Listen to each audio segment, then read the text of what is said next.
करत आहोत. एव्हिएशन आणि हॉस्पिटॅलिटी हे तरुणांसाठी आकर्षक आणि संधींनी भरलेले करिअर पर्याय ठरत आहेत. बीएससी एव्हिएशन आणि हॉस्पिटॅलिटी या अभ्यासक्रमाविषयी अधिक जाणून घेऊयात. BSc aviation and hospitality management हा एक डुअल स्पेशलायझेशन कोर्स आहे.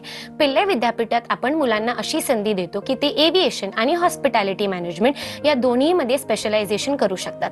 जसे की तुम्ही बघू शकतात, या वर्गामध्ये मुलं फक्त पुस्तकी ज्ञान नाही तर प्रात्यक्षिक ज्ञान सुद्धा प्राप्त करतात, जेणेकरून सर्व्हिस इंडस्ट्रीमध्ये कसं काम करावं, पॅसेंजर सोबत कसं वागावं, हे सगळ्या गोष्टी त्यांना शिकवल्या जातात.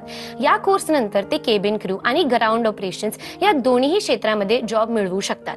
त्याचबरोबरीने आमचा जो कोर्स आहे बॅचलर्स इन स्पोर्ट्स मॅनेजमेंट, यामध्ये मुलांना क्रीडा क्षेत्रामधलं इव्हेंट मॅनेजमेंट, मार्केट फायनान्स आणि त्याचबरोबरीने स्पोर्ट्स मॅनेजमेंट आणि स्पोर्ट्स मार्केटिंग या सगळ्यामध्ये ते कौशल्य प्राप्त करू शकतात. आमचं जे टायअप आहे अडानी, एअरपोर्ट अथॉरिटी ऑफ इंडिया आणि कोटयार्ड बाय मॅरियट या सर्व गोष्टी मुलांसाठी फायदेशीर ठरतात. आजच्या या विशेष भेटीतून इतकंच. पुन्हा भेटूया एका नवीन विषयासह. तुम्ही कुठेही जाऊ नका, पाहत रहा TV9 मराठी.